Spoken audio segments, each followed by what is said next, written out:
Reporting करते करते वो कब इलीगल हो जाते हैं और कब उनका एक्शन लीगल रहता है। अथॉरिटी कहाँ से आ गया? चलो जी, मैंने एक अपना फर्म बना लिया, अपने आप को छोटा ही सही एमएसएमई में रजिस्टर्ड करा लिया, कम से कम मेरी आइडेंटिटी प्रोटेक्टेड है। मुझे कोई ये नहीं बोलेगा कि मैं फर्जी हूँ। और मार्केट से एक माइक परचेज कर लें और अपना कोई एक लोगो लगा लें और फिर रिपोर्टिंग करने के लिए चले जाएं, तो आप रिपोर्टर नहीं हो जाते।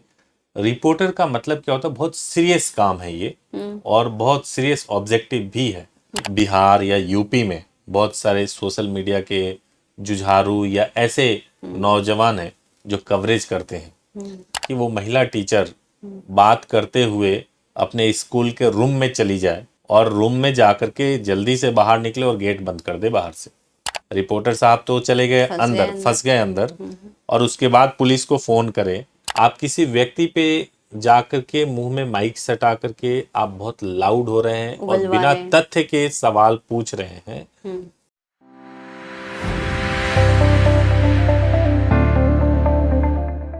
नमस्कार, लीड इंडिया पब्लिशर्स एसोसिएशन में आपका बहुत बहुत स्वागत है। मैं हूं डॉक्टर तरुणा एस गौड़। पत्रकारिता भारत में एक बड़ा फैसिनेटिंग करियर है। बहुत सारे लोग जर्नलिज्म करना चाहते हैं और इसकी सबसे फैसिनेटिंग बीट होती है रिपोर्टर। हर कोई रिपोर्टर बनना चाहता है, लेकिन कब बने, कैसे बने, क्या होते हैं इसके लीगल एस्पेक्ट्स, इन सब पे बात करने के लिए हमारे साथ लीड इंडिया के फाउंडर और सुप्रीम कोर्ट के एडवोकेट श्री सुभाष सिंह सर हैं। नमस्कार सर, आपका बहुत बहुत स्वागत है। नमस्कार जी। जैसे कि मैंने अभी बताया कि वाकई में टेक्नोलॉजी ने तो इतना साथ दे दिया है, हर कोई अपने इक्विपमेंट्स जुटाकर चल पड़ता है रिपोर्टर बनने के लिए। तो माइक हाथ में आ जाने से क्या हर कोई रिपोर्टर बन सकता है? थोड़ा इस पर देखिए, वही तो बात है। माइक केवल आप जाएं और मार्केट से एक माइक परचेज कर लें और अपना कोई एक लोगो लगा लें और फिर रिपोर्टिंग करने के लिए चले जाएं, तो आप रिपोर्टर नहीं हो जाते। रिपोर्टर का मतलब क्या होता है? बहुत सीरियस काम है ये, और बहुत सीरियस ऑब्जेक्टिव भी है।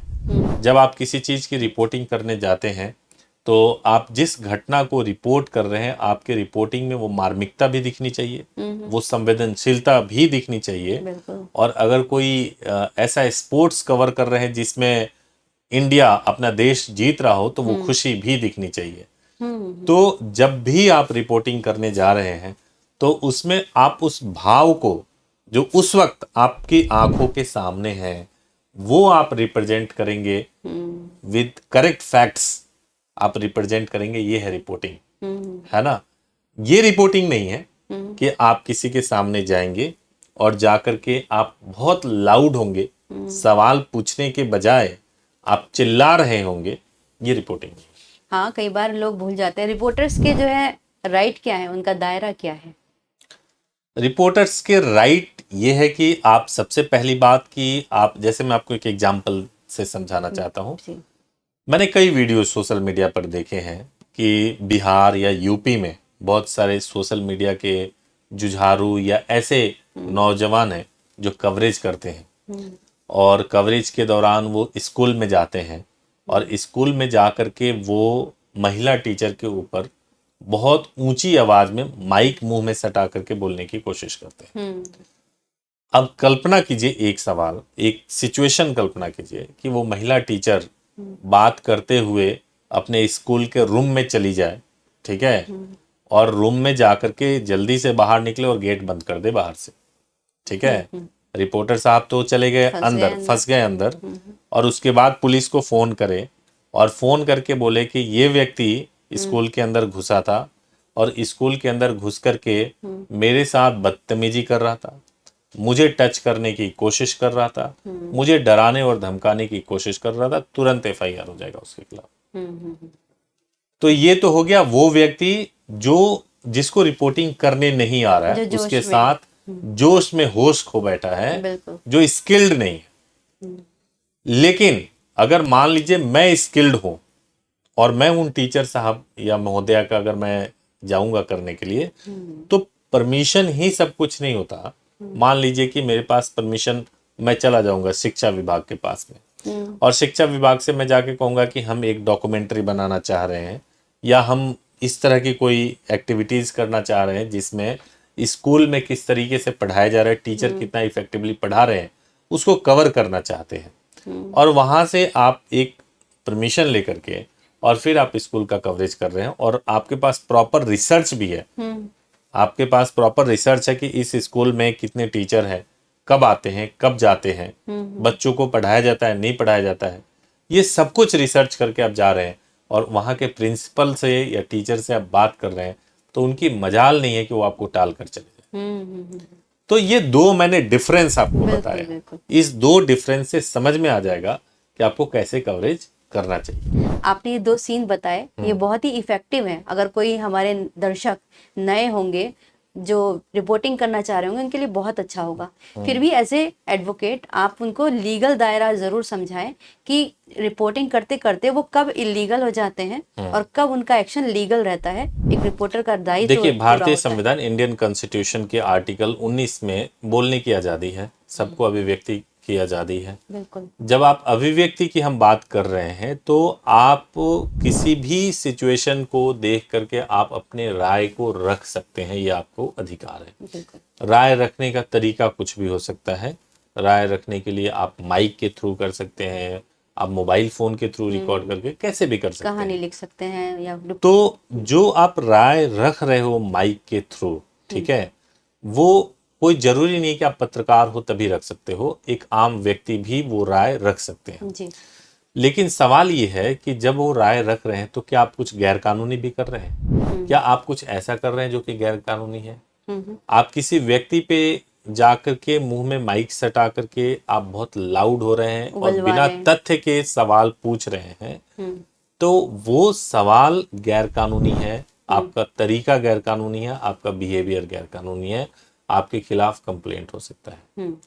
दूसरी बात देखी जाती है कि क्या आप ऑथोराइज हो उस सवाल को पूछने के लिए, आप क्यों गए। जैसे मान लीजिए कि मैं गवर्नमेंट सर्विस में हूं और मैं साथ में टाइम टू टाइम ये भी करता हूं, अब मैं उनको जाके सवाल पूछ रहा हूं जिनसे मेरा कोई वेस्टेड इंटरेस्ट जुड़ा हुआ है, तो उनसे जाके सवाल अगर पूछ रहा हूं तो तुरंत ट्रैक हो जाऊंगा कि मेरा उद्देश्य कोई सामाजिक नहीं था, मेरा उद्देश्य था अपने हित को प्रोटेक्ट करने के लिए सवाल पूछना। तीसरा चीज कि आपने सवाल पूछने के एवज में क्या कुछ मांगा है उनसे। अगर आपने कुछ मांगा है तो भी पता चल जाएगा कि आप धमका इसलिए रहे थे क्योंकि आपको कुछ ब्लैकमेलिंग करके चाहिए था। तो ये सारे सिनेरियो तो हो जाते हैं जब आप ये गैर कानूनी तरीके से। कानूनी क्या होता है? कानूनी ये है कि आपने सबसे पहले आपको अथॉरिटी हो। अथॉरिटी कहाँ से आ गया? चलो जी, मैंने एक अपना फर्म बना लिया, अपने आप को छोटा ही सही एमएसएमई में रजिस्टर्ड करा लिया और उसको रजिस्टर्ड कराने के बाद से कहीं और से अथॉरिटी फ्रेंचाइजी जैसी कोई चीज ले ली और उसके बाद मेरे को पूरा अधिकार मिल गया इस बात के लिए कि मैं कोई सामाजिक मुद्दे के विषय को उठाऊंगा तो कोई मेरे आइडेंटिटी को चैलेंज नहीं करेगा, कोई ये नहीं बोलेगा हु आर यू, तुम कौन हो। तो वो आप मेरी आइडेंटिटी को जब नहीं सवाल करेगा, अब तरीके पे बात होगी कि मैंने गलत तरीके से कवर किया या सही तरीके से कवर किया। ठीक है।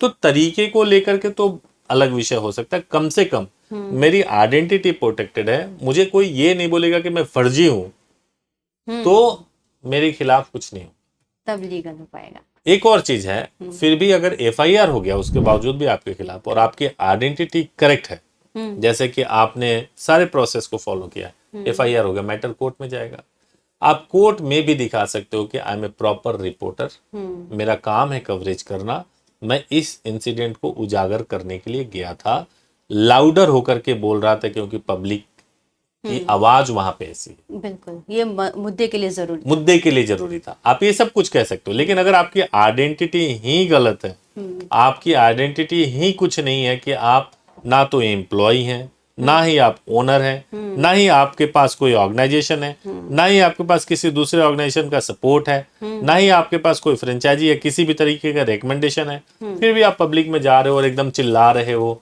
माइक लेकर के, तो फिर आपके साथ तो जो है बहुत बुरा होगा। तो जहां से शुरू हुई थी बात वहीं पर आते हैं कि वाकई में हर कोई माइक पकड़ने से रिपोर्टर नहीं बनता। जो आपने बताए वो तरीके भी बहुत जरूरी है। अगर आपको एक अच्छा रिपोर्टर बनना है तो आपके बताए टिप्स बहुत काम आएंगे सर। बहुत बहुत धन्यवाद। Thank you so much. Thank you.